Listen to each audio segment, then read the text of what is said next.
Labą dieną. Gaila, bet šiandien aš esu viena. Vienas Vytautas Adomaitis keliauja, Andrius tiesiog negalėjo ateiti, niekaip, tai teks Laurinui mane vieną atlaikyti. Ir kaip mes visada ir sakėme, kad mes iš tiesų šitose podcastuose akcentuojamės į klausimus, kurie mūsų nuomonė yra susijęti su centro dešinės problematika ir Lietuvos konservatorių partijos. Tai labai natūralu, kad šiandien aš priprašiau ir čia aš ilgai užsakinėjau ir viskas, bet gavau partijos pirmininką Lauriną Kasčiūną. Labas. Sveikas. Malonu. Koks netikėtumas. Tiesa, mes jau pasisveikinom, bet dabar jau rimtai atrodo viskas. Iš tikrųjų, mano pirmas klausimas yra, mes šiek tiek derinom klausimus, visi taip, kiekvieną savo idėjas, bet visi trys iš karto sustojom ties vienu klausimu. Vat jau rašo, kad tu atvažiavai daugiau kaip 50, jau ten tų skyrių, partijos skyrių, ir man iš tikrųjų būtų labai įdomi, jeigu tu trumpai, mes apie tai gal po to vėliau plačiau kalbėsime, kad tu trumpai pasakytum, kokias mūsų skyrių silpnybės ir stiprybės tu matai. Gal nuo stiprybių pradedame ir silpnybės. Bet ką tu išskirtum, kaip neatskirai, nevardinant kas ten kur, bet tokia apibendrintą vaizdą. Pirmiausia, aišku, tos mano kelionės, jos tokios yra daugiau skirtos ir skyriam, bet ir bendruomenėm, nes tie pokalbiai, ypač tie vakariniai, kava su Kasčiūnu, tokį formatą sugalvojom, jis daugiau, jis labai atviras, mes kviečiam ir kitaip mąstančius, ir tikrai turėjau tokių įdomių diskusijų, kur teko atlaikyti ir tam tikrą presingą, normalu, politikas turi laikyti ir presingą, ir turi nebijoti tam tikrų klausimų, kurie galbūt nėra visiškai susiję su realybė, bet su kai kurių žmonių, kai kuriuose burbuluose, būtent naratyvais, tikėjimu, kažkuo tai, ko jie yra įtikėję.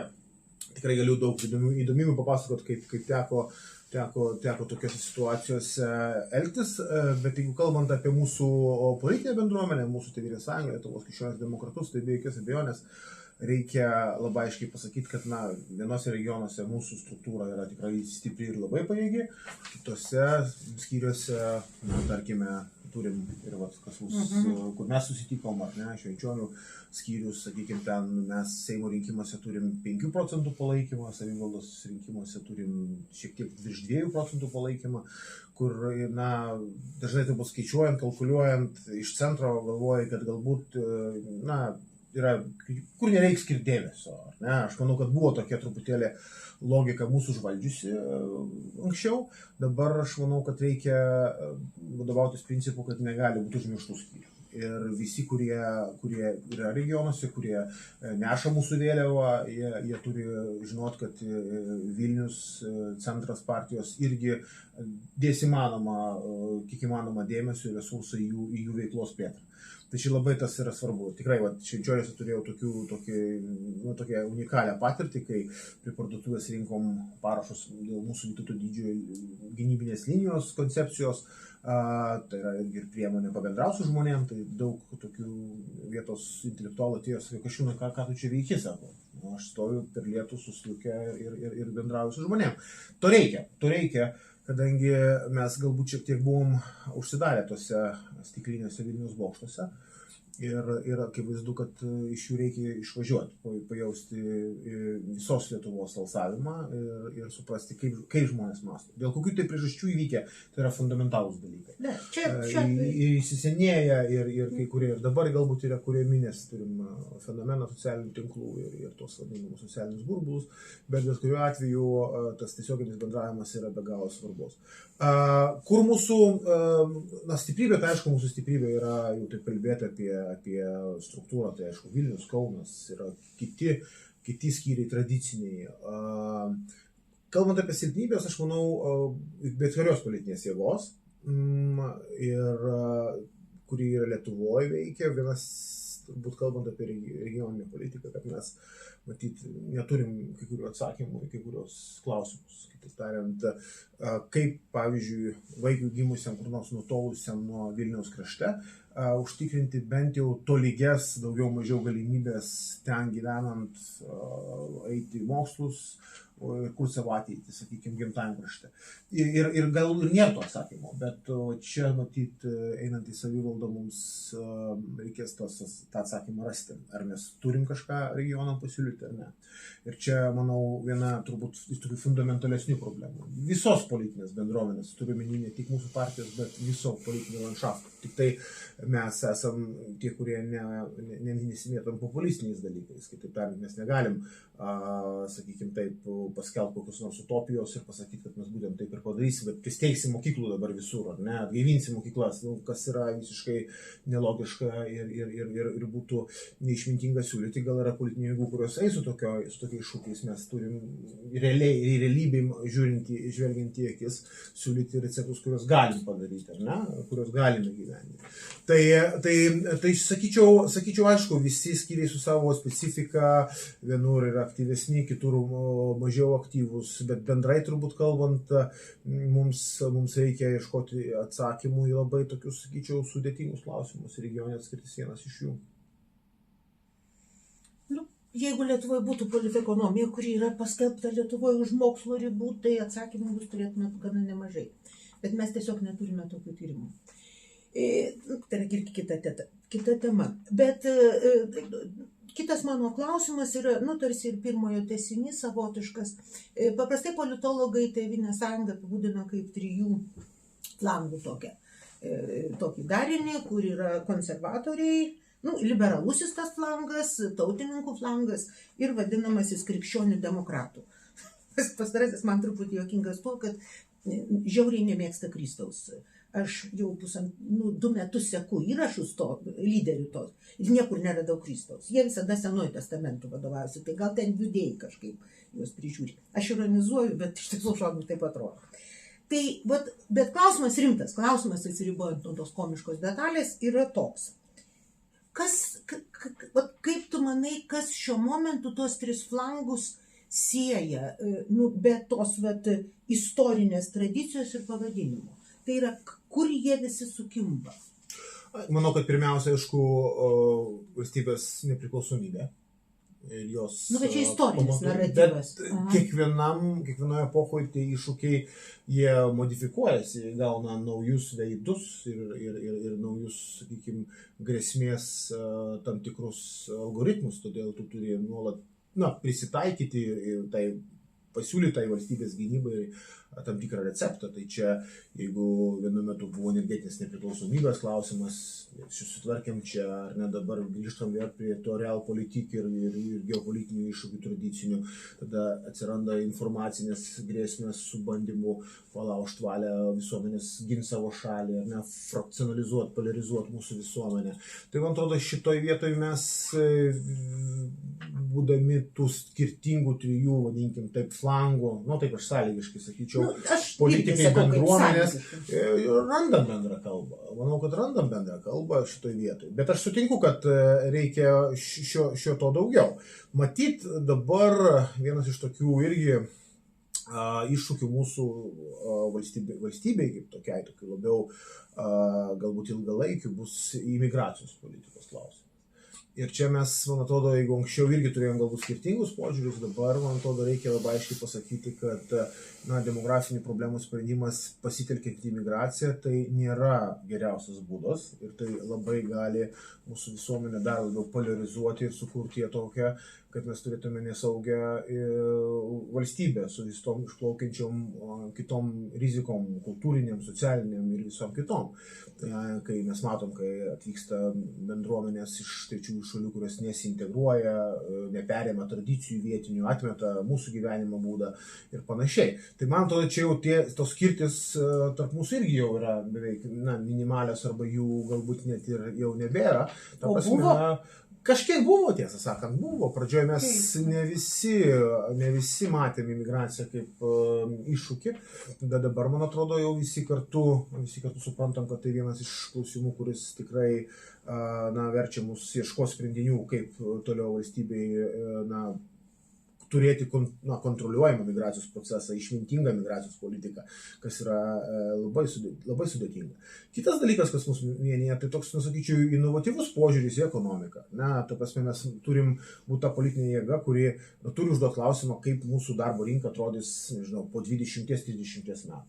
Ir žinodamas, kad turbūt nesusilauks jokio dėmesio, profesorius Raimundas Kuodis padarė tokį tyrimėlę, studiją apie tai, kaip darbo rinka. Mes darėme interviu su visi trys kalbėmis. Ačiū labai, kad atkreipė dėmesį. Tai tiesiog būtų gerai, kad pasidalintų partija kartais. Gerai. Kartais mes būtent jis pristatė. Taip. Tai va mes toks, kaip sakant, žinai, kad nebus kokio nors komunikacinių efektų, bet partija turi apie tai kalbėti, turi galvoti, kokie sprendimai ar prisitaikys valstybė prie lūžio ekonomikos, koks tas dirbtinio intelekto, robotizacijos poveikis realus bus, ar bus tas toks, vieni savo perspektyvas piešia visai revoliucinės, kiti kalba, kad galbūt bus evoliucinis kelias, kaip tai veiks mūsų darbo rinka, kaip mūsų visa profesijų, ta švietimo sistema veiks, ar ne, juk tai yra susiję dalykai. Tai nežinau, ar yra politinės jėgos, dar kokia nors politinė jėga, kuri galėtų, kalba apie tokius dalykus. Masto ne ten 4 metų kategorijom, ar ne, nes čia didžioji problema. Arba duokim trupučiuką daugiau pinigų prigimdys. O koks tikslas to gimdymo jau net nelabai. Tai va, tie momentai, kad mes taip kompleksiškai pakankamai žiūrime į problemas ir mūsų perspektyvo matymo peržengia, aš tikiu, 4 metų rinkimų ciklo matymo. O čia yra problema su Lietuvos politikai, kad viskas yra 4 metų. Kiekviena politinė jėga, kurie ateina, dažniausiai skaičiuoja, mes turim 4 metus, po to turbūt bus švytuokliai kitą pusę, tarkim, ar ne, ar atsiras kažkokie naujai veikėjai, kaip pas mus buvo per visus 35 metus, ir tada mes tiek ir galvojam, tik tai taip užsikonservuojam. O reikia žiūrėti dešimtmečius į priekį ir modeliuoti tam tikrus sprendimus, kurių dabar priėmimas leis mums kažkokį rezultatą turėti gal po 20 metų, sakykime. Tai tie dalykai, jie vis tiek vienijantis mus. Tai aš manau, vis tiek kiekvienam iš mūsų svarbus yra dalykas, mes nesam marksistai, tai mes kalbam ne tik apie ekonominius dalykus, bet kalbam ir apie moralinį audinį visuomenės. Tokie dalykai svarbus yra. Kaip tai mes kartais galbūt skirtingai suprantam tos moralinio audinio šaltinius, tos atraminius taškus, tas tradicijas, ant kurių galbūt mes kūrėm savo idėjas, bet kitaip tariant mes matom, kad politika turi ir tą moralės dėmenį, moralės ir politikos. Ir kad ten vienas moralinis žaidimas. Jo, bet tie klausimai pas mus bendruomenėje jie sakau, ekonomiją panaikinam ir tada įsivaizduojam, kad galime atskirai nagrinėti politiką, ekonomiką ir moralę. Nes iš tikrųjų visa tai yra vienis. Absoliučiai. Ir dėl to aš galiu įsiterpti trupučiuką ir grįžti ir klausimo pradžią, bet tokia man tas klausimas kirbė labai senai. Aš suprantu, kad Lietuvos tie vadinamieji krikščionys demokratai, tas flangas, jie nepaprastai domisi kultūrinių karų tematika ir tas viskas yra suprantama ir, tarkime, įvairiai galima traktuoti. Tik aišku, ta jų lietuviškoji pozicija yra žiauriai toli nuo Kristaus. Aš neatsitiktinai, aš tą labai seku grinai dėl to, kad rašysiu apie tai knygą, tai aš labai aiškiai matau, kaip ta religinė dimensija yra instrumentalizuojama. Bet yra kitas dalykas, kuris yra praleistas ir aš įtariu, kad jis yra praleistas ir jis galėtų duoti daug naudos, tai yra, jeigu jau apeliuojama į krikščionišką demokratiją, tai tam tikrą formą, sutiksi, nes sunku būtų nesutikti, istoriškai ir apeliuojama yra Vokietijos situacija. Taip? Ir tada, ką mes turime? Mes turime šalį, kuri perskaito per biudžetą gerokai daugiau negu pusę savo pajamų. Ir mes turim Lietuvą, kuri yra pasirinkusi amerikietišką modelį, bet nepasirinkusi amerikietiškų algų. Ir vis dar žada mediciną. Ir akivaizdžiai matom, kaip amerikietiškas modelis, didelės pajamos santykinai, ir jūs patys ten susitvarkysite, čia perkeltas, pažadai paimti kaip iš Skandinavų, nes pažadai iš Skandinavų, kur mokesčiai dar didesnė negu Vokietijoje, bet ta krikdeminis tas flangas, jie visiškai nešneka apie tuos dalykus, kurie tarp kitko tą patį regioną spręstų, mokesčių sistemos pokyčius. Ir vat, kur aš, ta prasme, aš nežinau, gal man tiesiog yra įdomus kampas. Kas akivaizdu yra, kad krikdemai privalėtų, laikydamiesi krikščioniškos bažnyčios socialinio mokymo, krikščioniško, labai aiškiai apibrėžto, visai nesenai popiežiaus Benedikto XVI plačiai išanalizuoto, jie privalėtų kovoti už teisingesnę mokesčių sistemą, neužmetat mokesčių ant tų, kurie yra santykinai neturtinga vidurinė klasė. Ir ką mes matome? Sėdi krikdemai, sėdi konservatoriai su krikdemais atseit kartu daugumoje praeitoje kadencijoje ir klauso, ką sugalvoja Laisvės partijos genijus. Pavadinimo aušrinė. Mergaitė pavyzdžiui nusikalba ant kiekvieno kampo. Aš kalbu apie šitą dalį. Man ten visą kitą net neįdomu buvo. Mes kalbėjom su Ingrida. Mūsų šitame trijulėje. Aš bandžiau šito paklausti. Jiems buvo labai svarbu. Tai man, čia jos atsakymas toks neaiškus, tai man tas momentas atrodo yra nepaprastai silpnas partijai. Tai jeigu jau vis dėlto žadama į regionus atsisukti, žadama padėti žmonėms kažkaip išgyventi, nes kartais išgyventi yra sunku, ypač šalyje, kur viskas skaitmenizuojama, o 1% neturi telefoninio ryšio. Aš esu, pavyzdžiui, toks atvejis. Mano kaime nėra telefono. Jisai kartais būna, kartais ne. Ir jeigu, pavyzdžiui, nukriščiau nuo kokių laiptų ir reikėtų greitai įsikviesti, tai taip ir tyliai mirčiau. Gal daug ką pradžiugčiau Lietuvoje, todėl kad artimiausias taškas reikia išeiti lauką, apsirengti ir surasti vietą, kur telefonas ima ryšį. Ir tokių man sakė Telijoje apie procentas yra gyventojų. Tai aš net neironizuoju, mes turim gilią nelygybę ir gilią atskirtį. Ir krikdemams, pirmiausia krikdemams, tai turi būti didelis dalykas. Kur atsiranda partijai aiškinant skiltis? Vėlgi dėl to paties, kaip žiūrėti LGBT. Lygiai taip aš manau kaip Pranciškui. Kas aš toks, kad nurodyčiau Dievui, kaip ten dienų sudėlioti. Bet suprantat, o šitas klausimas lyg lieka šone.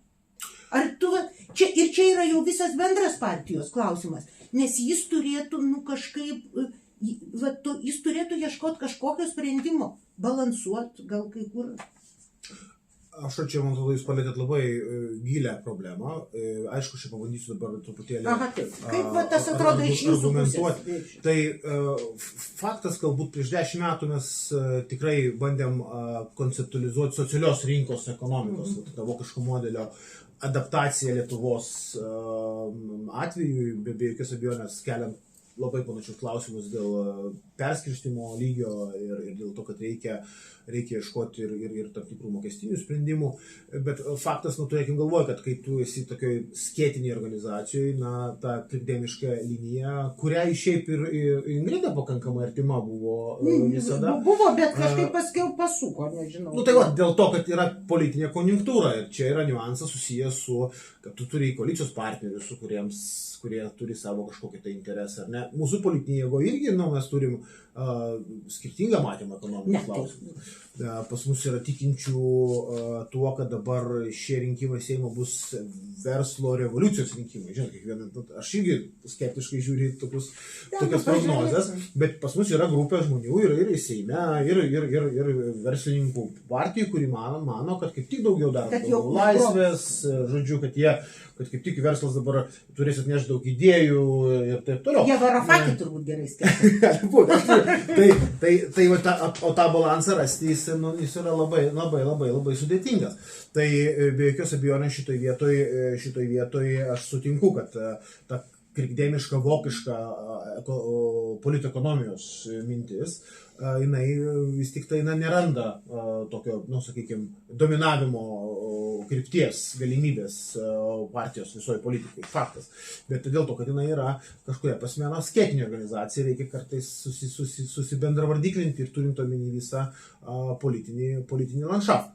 Bet aš manyčiau, kad aišku, šiaip tai aš galbūt pasakyčiau, galbūt šiek tiek, taip, ne tai, kad prieštaraudamas, bet šiek tiek kontrargumentuodamas, tai mes truputėlį išėjome iš kultūrinių karų paradigmos. Man atrodo, visi ir laiku nes kai prasidėjo tas pilno masto karas prieš Ukrainą, mažiausiai, ko mums reikia dabar mūsų visuomeniai tų kultūrinių karų, kurie mus žiauriai skaldo. Mes turim savo įsitikinimus, aš irgi turiu savo įsitikinimus, tačiau aš jų dabar kitaip, nei, pavyzdžiui, net prieš 10 metų, jau šitais klausimus aš stengiuosi suprasti, kad mums reikalingas kažkoks sugyvenimo modelis, kad šitie klausimai ne mūsų neskaldytų. Todėl mes mažai dabar einam ir kultūriniai karai dažnai gali būti inicijuoti ir iš vienos ir iš kitos pusės, ar ne? Tai mes kažkaip dabar esam sutarę, dėl ko nesutarėm, balsuosim, jeigu tas klausimas atsiras darbotvarkėj pagal savo įsitikinimus, bet tiesiog bandykim viens kitą gerbdami, tą tokia moralinės autonomijos klausimą, jeigu taip turėti, ne piršt savo koncepcijos, vadinkim taip, ar ne vieni kitiem. Tai aš manau, kad tai irgi vienas iš būdų tas mūsų daugiabriauniškumo idėjinį truputėlį išsaugoti. Kita vertus, man atrodo, visai visuomeniai dabar yra sveika truputį tos klausimus išimti iš politinės konkurencijos laukų. Nes vėl galim įeiti į labai tokią primityvę takoskyrą, primityvų mušimąsi tarpusavį, ką gali tiesiog ir išnaudoti ir išorės veikėjai. To mums tikrai ardymų visuomenės, to mums nereikia. Todėl aš tą esu savo aiškiai pasakęs, kad aš tokia dabar, nuo tų kultūrinių karų laikau distanciją labai aiškiai. Ir man atrodo, to reikia dabar. Aš tai sutikčiau, bet tai va. Šitas klausimas yra kolegų man pamėtėtas, tai aš manau, jame yra klausimas, kurį labai dažnai mūsų partijai užduoda būtent visuomenė. Tai yra klausimas toks, kur yra ta riba partijoje tarp to įsivaizdavimo, kad esi moraliai tarsi, a priori, toks moraliai labai principingas ir visada esi tiesos pozicijoje ir politinės savižudybės. Nes šiaip politika demokratiniai visuomeniai, tikriausiai nebus ginčų, yra apie kompromisą. Apie tai, ką tik šnekėjai, visi surenkam ir balsuojam kažkaip kitaip. Tai va tas kartais atsistojimas, kad mes esam šito kalbėti. Švenčiausia. Kodėl aš prieš užduodamą klausimą pasakau, kad klausimas yra būtų uždavęs kažkas kitas. Aš net nepamenu kas, ar Andrius, ar Vytautas. Jis, mano nuomonė, jis yra truputį, toks, gal per aštrus. Per aštrus ne ta prasme, kad čia tu bijai jo kažkas, bet ta prasme, ar tikrai taip yra. Bet kad visuomenė tikrai taip mato, kad Tėvynės sąjunga visada vaidina labai jau ten tipą, o tada jie randa kokį nors pavyzdį ir aiškina, kad atsiranda tas hipokritiškumo, veidmainystės dimensija. Tai vat, ar toje veidmainystėje, ar jos nereikėtų kažkaip išrišinėti, ar jinai savaime yra ta pozicija tokia, kad aš mirsiu, bet aš vis dėlto esu, net neteisus, bet aš moraliai švarus. Dar vienas fundamentalus klausimas. Tai mes šito susirinkom, aš labai nemėgstu klausinėti žmonių klausimų, kaip tu gyveni, gerai turbūt gyveni. Visi pavalgė? Pavalgė. Tai man atrodo, čia dar jisai kuo svarbus momentas, nes viena vertus tai yra savirefleksijos reikalas, visos bendruomenės, ar ne? Kita vertus tai yra, kaip tave vertina išorė. Išorė, tarkim, rinkėjai, visuomenės dalis, ar ne? Tai man atrodo, mus vertina jau dabar šitais aspektais dar kritiškiau, nei mes galbūt viduje turim šitą vidinę problemą. Kad jinai tokia galėjo būti, aš pripažįstu, ir mes tą turėjom. Dažnai, aišku, tas ateina per tokį, galbūt, kai tu esi valdžioj, nuovargis, ir tada tu galbūt jau mažiau sureikšmini savo žodžius, o žodžiai paleisti, jie tampa tada eina į apyvartą ir daug kas, ir priešininkai jos naudoja, bandydami parodyti, koks tu esi. Plus, mes turime vertinti tą fundamentalų visuomeniai per kelis dešimtmečius susiformavusi dalies visuomenės požiūrį į Tėvynės sąjungą, Lietuvos krikščionis demokratus, kaip į kažkiems daliai tai yra viso ko blogio simbolis. Ta prasme. Jiems tai yra antiek suprimityvinta, kad viską mes kontroliuojam. Viską. Ar ne, sutinkat, ar ne? Absoliučiai, ir tada, įsivaizduoju, dekonstruoti visą tai, kai tu to tiki, ar ne? Kai tai nėra argumentų, faktų, bet tiesiog jau tau yra, iš kartos vos ne į kartą jau eina, ar ne? Ir panašiai, kad tas LKD kaip kažkoks blogio simbolis. Ta prasme. Ir tą be galo sudėtinga, nes tu gali jau būti ir pasikeitęs, sakykime taip, ar ne, jau visai kitaip elgtis, bet vis tiek ta etiketė, ta stigma tave lydės jau dar daug metų. Nes tai yra ne tik tavo savirefleksijos klausimas, tai yra klausimas, ar tavim patikėjo, ar ten priešininkų infolaukė, tu iš vis gali dar pretenduoti tai, kad tave patikėtų. Gal tiesiog jau, tiesiog mes esame taip skirtingai atitolę vienas nuo kito, kad tiesiog jau nebesusigalvom. Tai čia yra toks dvilypis momentas, ir vidinis, ir išorinis, kitaip tariant, net ir atlikus savirefleksiją bendruomeniai ir išmokus pamokas, tai nebūtinai persikels į dalies bent jau visuomenės suvokimą, kad taip įvykę yra, ar ne?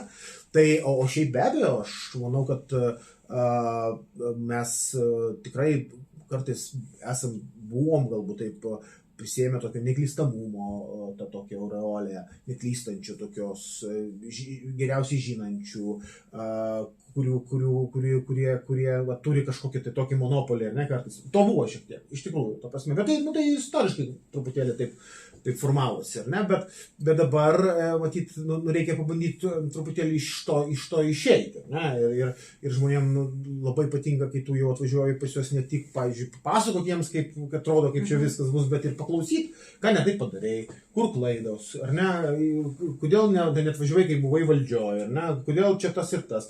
To reikia. Nors tai yra sudėtingas darbas, žiauriai sunkus ir kainuoja ir jėgų, bet tą reikia, privalu daryti kiekvienam politikui. Ar mes pakankamai toj savirefleksijoje esam? Na, aš sakyčiau, kad truputėlį darom, tokia, yra tas pratimas į gerą pusę. Nori balsų iš apačios. Bet gal ne visko mes ir jaučiam. Ką aš tai vietoj padaryčiau? Sakykit. Čia šypteliu, jeigu pasidėvėjau vienoje vietoje. Aš iš tikrųjų manau, kad viską tu tvarkingai ir labai logiškai aiškini, čia ne komplimentas, tiesiog faktas. Bet aš uždaryčiau politvalandėlės 20 aukšte. Ateina 2 Seimo nariai, atsiveda ką nors ir valandą mums terškia nesąmonės. Klausimų užduoti negalima. Aš keletą kartų uždavinėjau klausimus, nesako paklauskite, bet man vis niekaip nesutilpu į tos, kurios spėja per valandą sukišti. Uždarykit politiką. Žinokit, taip klaikiai primena mano jaunystės tas politvalandėlės, kur mes savo ten reikalus tvarkydavome, ten mums kažkas šviesdavo. Reikia teiti, jūsų klausimai.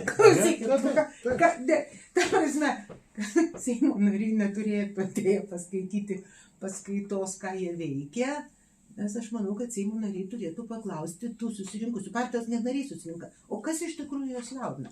Bet čia yra Seimo nariai, jeigu taip jie save mato, tai taip save mato. Aš pasilinksminu kartais, po to pradėsiu jau rašyti po kiekvieno. Yra puikių, ypač Amerikoje, išpuoselėtų tokių diskusijų formatų, kai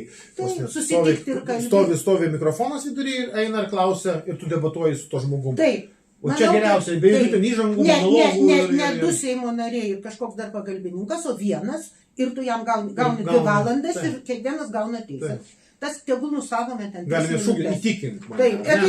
Taip, mano supratimu, tai partijos vidau. Čia nėra išorės neklausimas viduje. Aš manau, kad vis vien, gal aš sutinku su teze, kad tu gali keistis kiek nori, tada vis vien matys. Aš galiu rašyti, ką noriu, visi žino, kad man reikia. Nes tą, ką aš rėkiu, tai reikia suprasti, tik man vienodai rodo. O partijai tai nevienodai turi rodyti dėl to, kad jie rinkėjai reikalingi tam, kad tu tą planą darytum. Tai va, tai dėkui. Aš supratau tavo kampą, sakyčiau, kaip logiškai. Ir kartu tas klausimas automatiškai perina į kitą, kurį aš jau norėjau paklausti, kuris jau man tikrai atrodo labai svarbus patį, tai vadinamoji antro turo problema. Taip. Kas iš tikrųjų yra labai didelė partijos problema. Iš dalies, tu sakei, kad susiformavo tam tikra žinutė, jinai yra įkyriai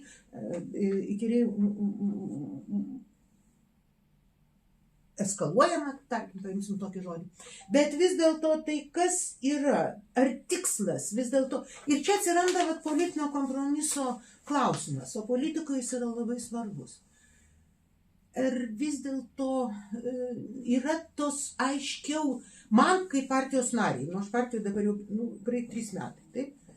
Aš taip ir nesupratau, kur yra raudonos partijos linijos. Nes galima turėti savo nuomonės skirtingas, bet kai vienas partijos veidų, Audronis Ažubalis, pasako, kad kunigai Peškaičio pavydalu, čia yra jo pasisakymas prieš kalėdas, kalėdinis sveikinimas, kuris užsibaigė su prisikėlimu, reiškia, ponas Ažubalis akivaizdžiai nėra praktikuojantis katalikas, jam Kristus yra instrumentas. Čia yra, sakau, mano tema mokslinė, tai aš ją labai fiksuoju, galvoju greitai. Ir, kaip jis ten jo reikalas, jos asmeninis tikėjimas, aš ne dievas netikrinsiu, bet ar tai nėra, pavyzdžiui, raudona linija jau? Šauk, kada partijos vienas veidų Seimo narys ir tarp kitko, toks Seimo narys, buvęs ministras, taip toliau, staiga praneša. Peškaitis yra dar per švelnus, ne taip reikėtų anuos dorot. Kas ne taip, iki galo neaišku, tiesą pasakius iš teksto, bet reikia dorot. Aš tai manau, būtų įdomus visai išbandymas jums pasikviesti Audronį į podcastą. Nežinau. Ir žiūrėkit, ir surastume daugiau taškų bendrų negu jų matote, pats Audronis man iš tikrųjų nėra toks labai įdomus. Aš, kolegoms gal būtų įdomiau, aš tikrai kalbuosi, kai man įdomu. Ir mano vienas dalykų, vis dėlto tas visas daiktas buvo mano sugalvotas. Tai aš vieną dalyką labai stengiuosi išlaikyti ir čia gal ir mano tie, kas klauso, ten mes kažkokį kiekį turim tų klausytų, jiems gal bus labai svarbu. Aš kalbuosiu su tai žmonėmis, kuriuos aš gerbiu ir kurie man įdomus. Ponas Ažubalis nepatenka į tą ratą, aš stebiu labai daug metų, mes baigėm tą pačią mokyklą, tai pasiais 1976 metais, tik jis baigė D klasę, kur visada sėdi, žinot, kokią reikia. O aš baigiau matematinę. Aš paironizuosiu, bet logikos ten labai mažai. Su matematika blogai. Jeigu mes bandytume į jo pasaulį vidinę, visi mes sąjūdžio žmonės. Ir priešingai negu jis, aš buvau akademijos sąjūdžio, jo nebuvo. Žinot, negrįžkim į sąjūdžio. Žiūrėkit, turim žmogų, kuris aiškiai prieš 2025 metų kalėdas. Darot, tu labai mano supratimu gražiai ir aiškiai pasakei ir tam žiauriai pritariu. Gal tas mūsų dialogas atrodys, kad aš kalbu per daug kaip visada, bet aš tiesiog noriu, labai buvo graži mintis. Mes turime susitarti, nes mes esame didelės grėsmės akivaizdoje. Taip? Mes galime viską. Ir staiga vienas partijos veidų, ne kokia nors Maldeikienė, kur yra eilinė partijos narė, bet vienas partijos vadų išstoja su tokia kalba. Aš bandyčiau ir jį suprasti. Aha, pabandom. Tai Audronis įgi, matyt, yra dabar tokiam suvokime, kad partija turbūt atitrūkus šiek tiek nuo savo šaknų, jam trūksta tų jo įsitikinimų tam tikrų, galbūt daugiau politinės dešinės idėjų. Todėl jisai truputėlį, matyt, intelektualiai vis bando kai sveikini provokuoti diskusiją šito klausimu. Tai aš Audronių tikrai, patikėkit, aš labai jį gerbiu, aš vertinu, aš žinau, jisai principingas žmogus, mes apie principus jo tenais galim diskutuoti, bet kai jis to tiki ir tas man labai patinka, jis toks, žinot, gali eiti prieš srovę šiek tiek. Man Audronis, jisai reikalingas. Pats Audronis yra turbūt, aš vis dėlto norėčiau grįžti prie partijos. Aš esu jūsų partijos narė. Aš tikrai, sunkiai įsivaizduoju, kad galėčiau, nežinau, kas turėtų vykti, visko gyvenime būna, kad aš su kalėdom žmonės pasveikinčiau su Velykom. Taip? Ką padarėme? Aš iš tikrųjų esu praktikuojanti katalikė visą savo gyvenimą. Kiek jau ten jo turiu nuo 6 metų. Ir aš noriu paklausti, ar tai yra raudona linija, kada žmogus, kuris kalba atseit krikščionių demokratų. Tiesa, ne Kristaus vardu. Jis krikščionis demokratas. Jis konservatorius. Suprantate, vis dėlto partija yra toks daiktas, kuris vis dėlto turėtų turėti raudonas linijas. Tai yra neapykantos kalba. Ta prasme, čia yra neapykantos, jo tekstas yra neapykantos kalba prieš šventes. Tada dar kažkas, jis tikrai, daugybė mūsų oponentų gauna daugybę argumentų. Parodyti, kad mes visi tokie. Ir ypač jeigu dar fone duoda suprasti, kad tie visi potraukiai prie ieškojimo kompromisų iš tikrųjų nėra mūsų tikslas. Ne, aš manau, kad Audronius nėra raudona linija. Manau, kad jo tekstas yra raudona linija. Čia mes reiksim prie skirtingų. Manau, kad jis vis tiek yra labai daug padaręs ir bendruomenį, ir valstybei. Dabar jis turi tokį kartais revoliucioningą ir man duoda kritikos dažnai, kad ten reikia dar kažką ten labiau į dešinę sukti ir panašiai. Ir aš priimu, vertinu jį kaip žmogų, kuris tikrai prisidėjęs prie mūsų politinės bendruomenės, jis turi teisę tai pasakyti. Ta prasme, jis turi teisę. Aš iki tam, kas įvyko, nepritariu, tam jo sakykime taip, nes nemanau, kad tai yra teisinga iš principo, bet kita vertus,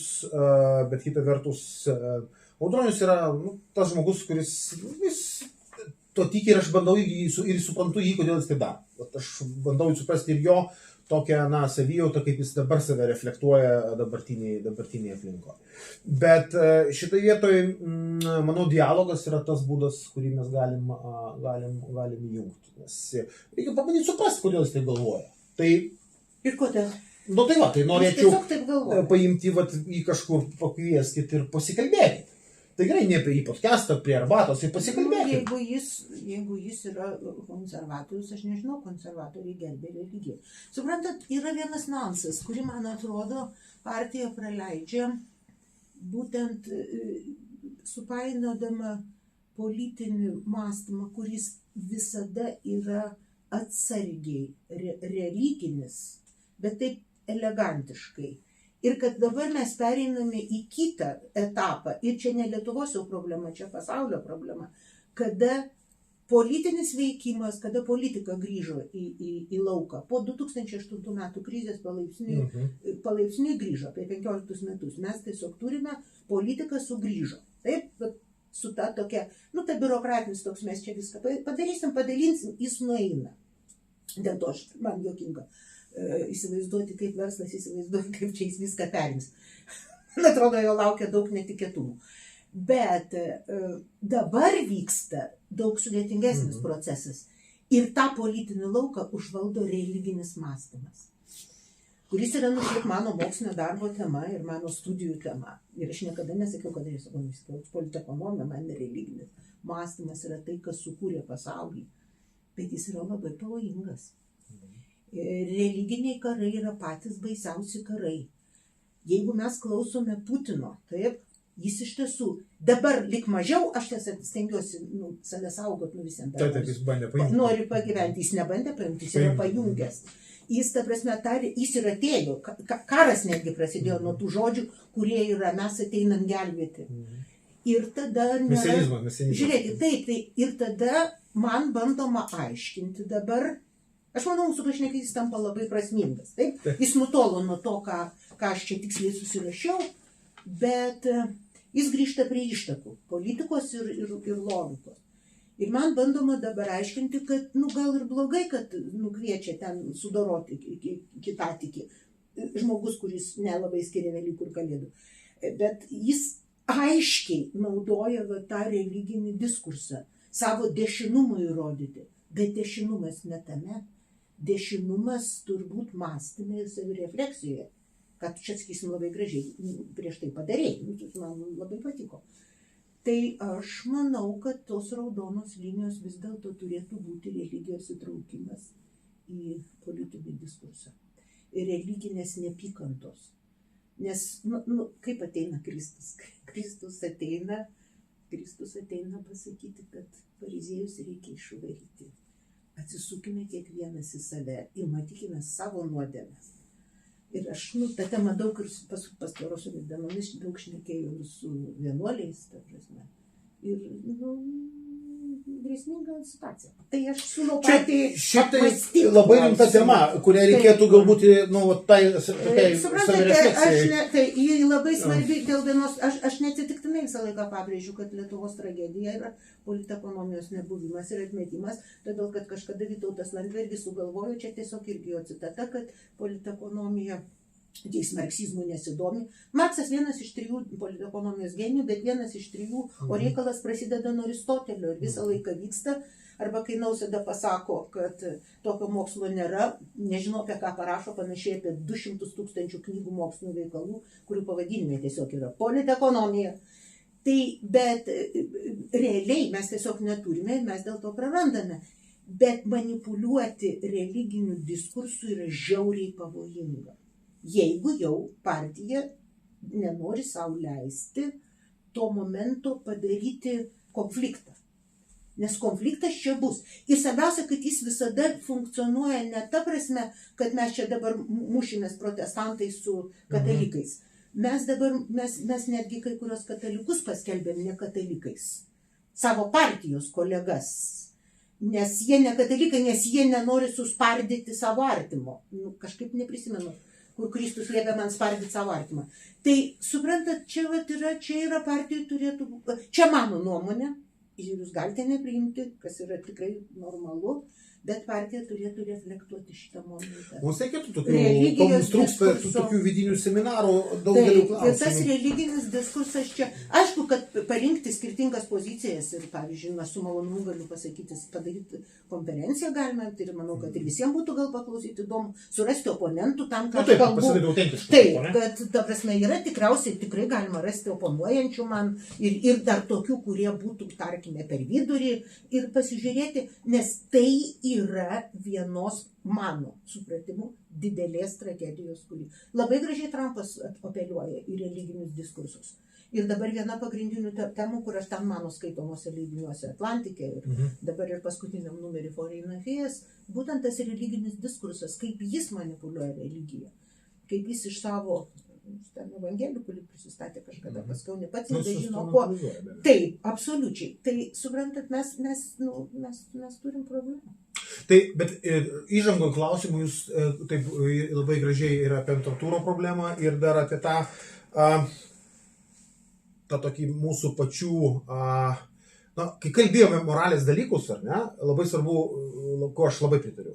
Pažiūrėk, kaip tu pats elgiesi. Ne?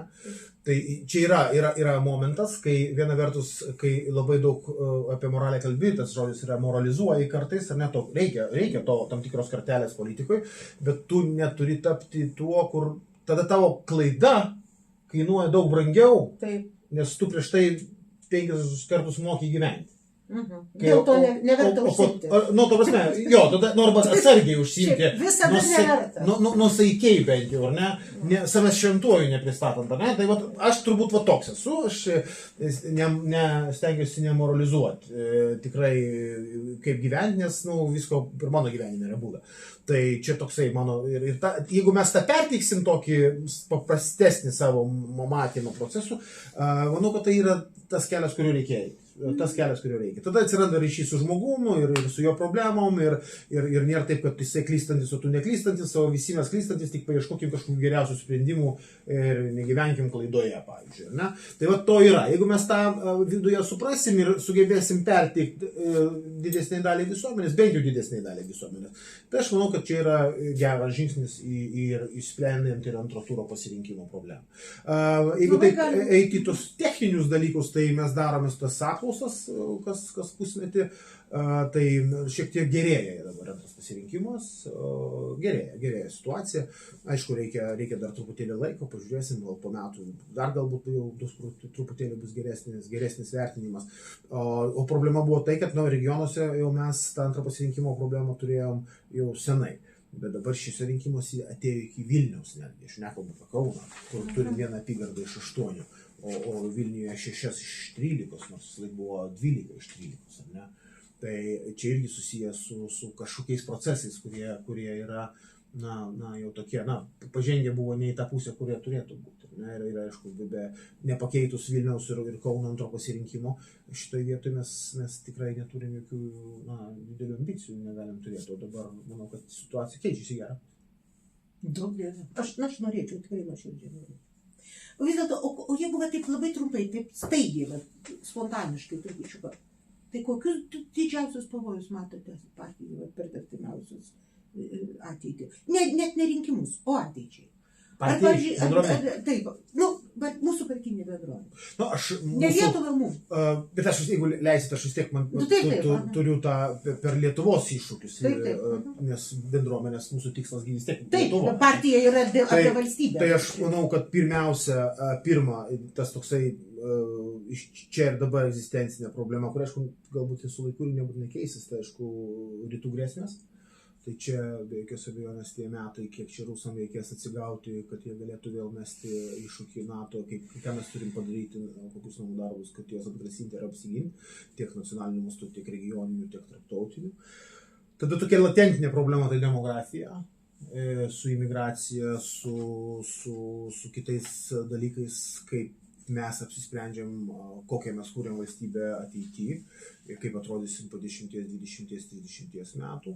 Ir trečias iššūkis, be jokios abejonės, yra prisitaikymas prie ekonominių transformacijų, lūžio ekonomika, robotizacija, dirbtinis intelektas. Čia mes turim neįt pasroviui, turim kažkokią turėti savo matymą, savo kelią, bet čia kažkokios politikos iš dabartinių valdančių aš nejaučiu.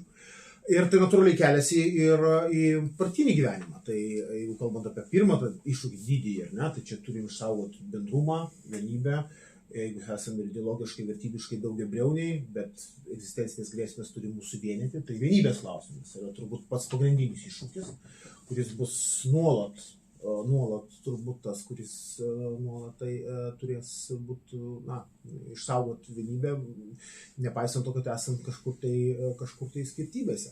Ir kitas dalykas, be abejo, prisibelsti į tų žmonių, nebūtinai regionuose, bet ir kitur, miestuose, širdis, protus, kurie galbūt mūsų jau tapatina su tom stigmom, jau kurias mes vardėjome. Jeigu mes bent šiek tiek atrakinsim ir pasakysim, kad, žiūrėkit, mes nesam neklystantis, norim kalbėtis, norim suprasti, norim nekartot klaidų, norim pagerinti savo pasiūlymus, idėjas, intelektualiai vesti, bet kartu ir nebūti tais, kurie, visažinių, žodžiu, tokių neturėti įvaizdžio. Tai manau, šitos dalykus reikia spręsti būtinai. Paskutinis klausimas, mes biškai anksčiau gal baigsim. Priklausos pat laiko atsakinės. Klausimas yra toks. Jei po 10 metų politologai sakytų, kad jūsų, per tavo pirmininkavimą, aš vis dėlto sakau, tu kažkaip aš paprastai jūs sakau žmonėms, kurių nenorime, bet poną Ažubalį sakyčiau jūs ką gal. Tai jeigu sakytų, per Kasčiūno pirmininkavimą partijai įvyko lūžis. Tai kokio tu lūžio norėtum? Ar kad tapo partija tokia ideologiškai tyresnė ir labai aiškiai apsibrėžusi, prisistatė ten kažkokių sienų, ar ten ne sienų, ar dar kažkaip, bet ar išsiplėtė, bet ideologiškai. Ar kad jį tapo, platesnė, labiau apimanti viską, tai yra dar labiau skėtinė negu gerai? Manau, kad jau skėtiškai mes pakankami. Tai tą reikia turbūt irgi labai aiškiai pasakyti. Labai skirtingai. Tai jau čia gal pakanka. Aš matau, kad sakyčiau, idėjiškai lyderiaujantį. Bet ir intelektualiai lyderiaujantį, idėjiškai lyderiaujantį, bet neatrodantį kaip, su tom visom neigiamybėm, su tais tom stigmom, kad čia mes visi vieni viską žinom, kiti nieko nežinom, mes jums ateisime pasakosi. Ne tokiu būdu lyderiaujantį. Per dialogą, per pokalbius, per supratimą ir taip toliau. Tai sakyčiau taip.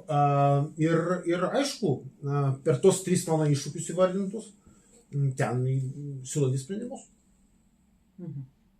Žodžiu, teisingai būtų sutraukti. Partija ir šiaip protinga, bet dabar gal reikia ir išminties? Išminties, geras žodis. Tai va, ačiū. Tikrai ačiū. Ačiū. Buvo mielas.